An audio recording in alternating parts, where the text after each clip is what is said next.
Welcome back to Control Forward.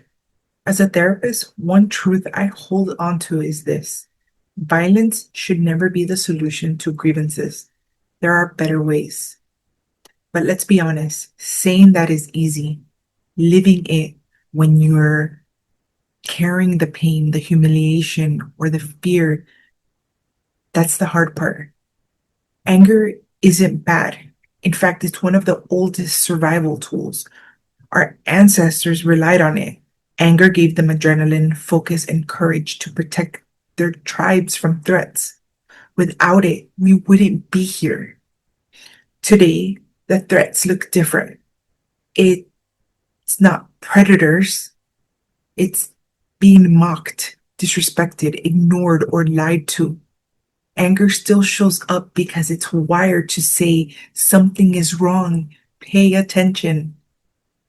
But when anger is ignored or bottled up, it can harden into rage.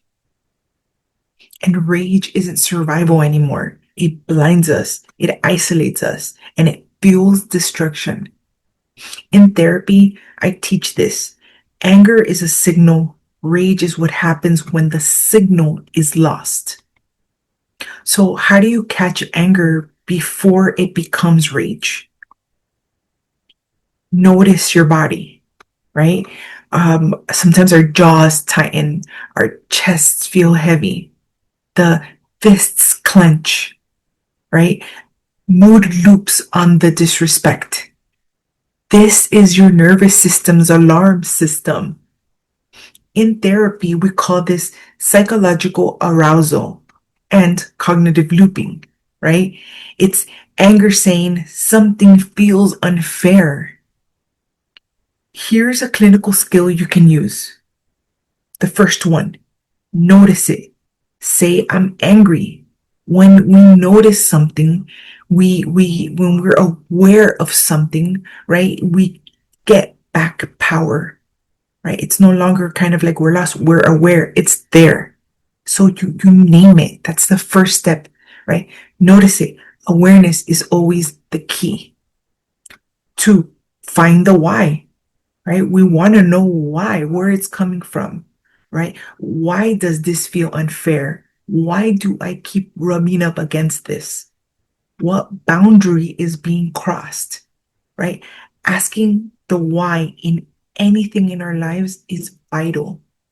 And three, set a boundary.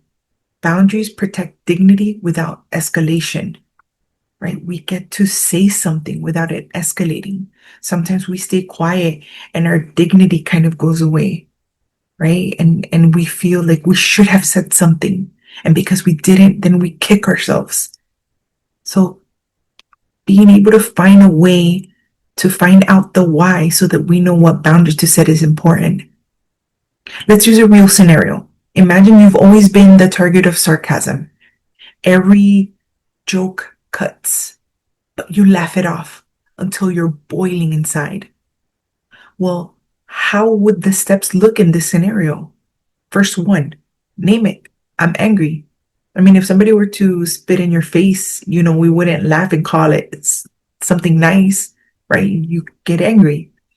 Two, this feels unfair because I've always been dismissed, and this repeats the wound. We keep feeling it, right? So now you know the why behind it, which leads to step three, the boundary, right? It could sound something like this: I know you think it's a joke, but it doesn't land that way for me. I'd rather you not. That's anger being used as information, not a weapon.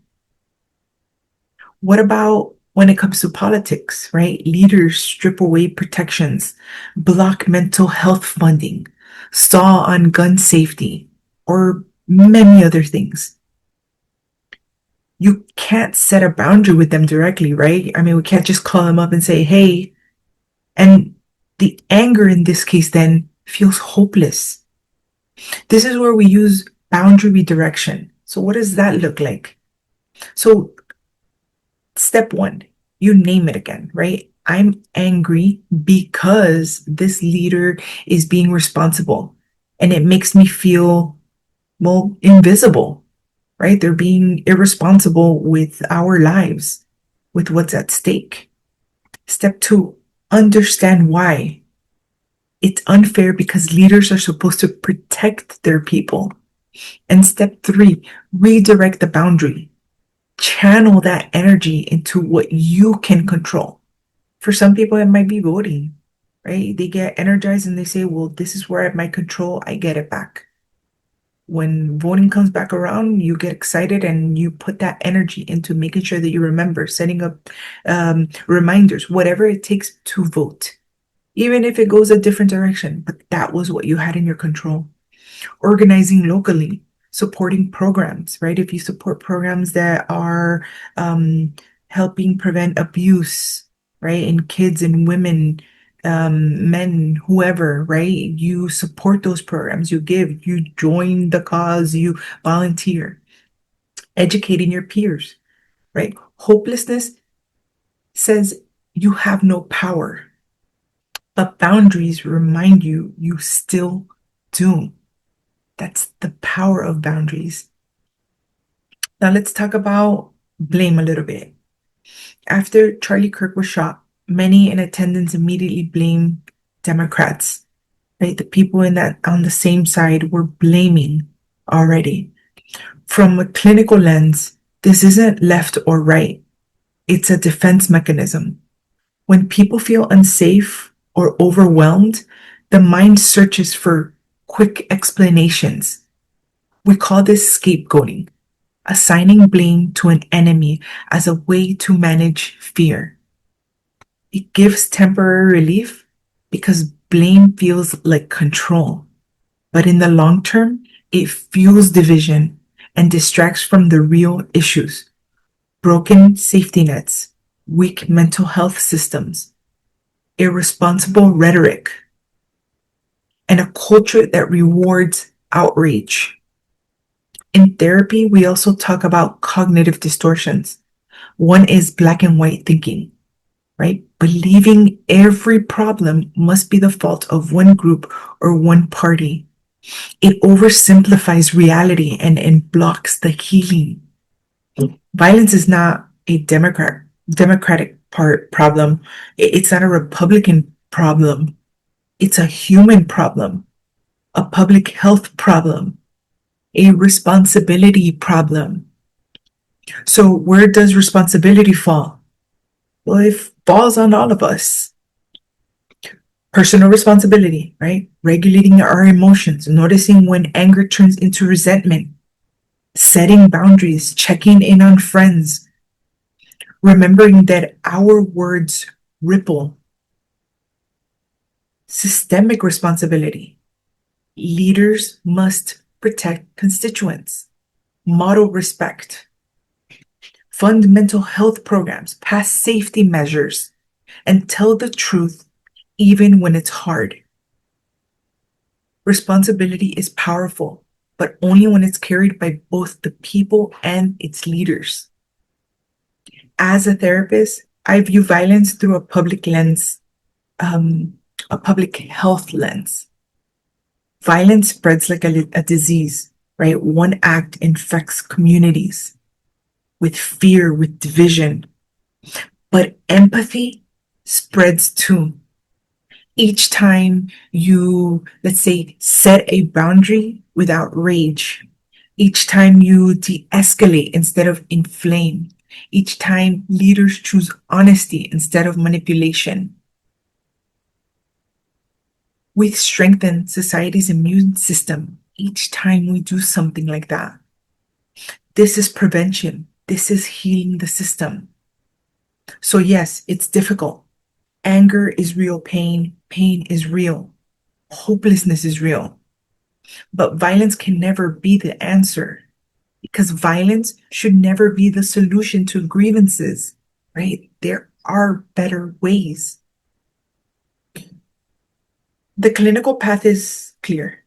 Recognize anger early, find the why, set the boundaries, redirect energy into action, and hold both ourselves and our leaders accountable. And remember, at the end of the day, we're human. We make mistakes. And a little grace goes a long way. Holding people accountable matters, but accountability works best when it's paired with grace. Responsibility doesn't mean perfection, it means owning impact while also leaving space for repair and growth. And I'll be honest, when you start practicing this, it's going to feel weird, unnatural. Setting a boundary instead of exploding when you've been used to exploding, naming your anger instead of ignoring it, redirecting your energy into action instead of rage. All of that feels awkward at first, just like anything new you've ever tried in your life. But it works. Over time, these practices create new patterns. They stop anger from controlling you, and they make space for connection, respect, and dignity for all. The key is to make it yours. Use the language and steps that feel authentic to you. That's how change sticks.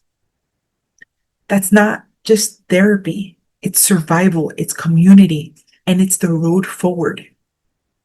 If this episode made you pause, don't run from it.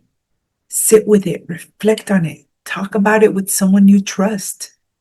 This was never just about Charlie Kirk or politics or any single act of violence.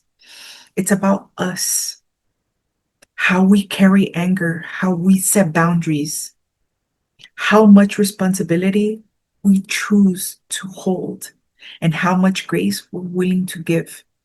Because what we excuse, what we normalize, what we ignore shapes the kind of community we live in. So if you found value here, like, comment, subscribe so you never miss an unfiltered truth.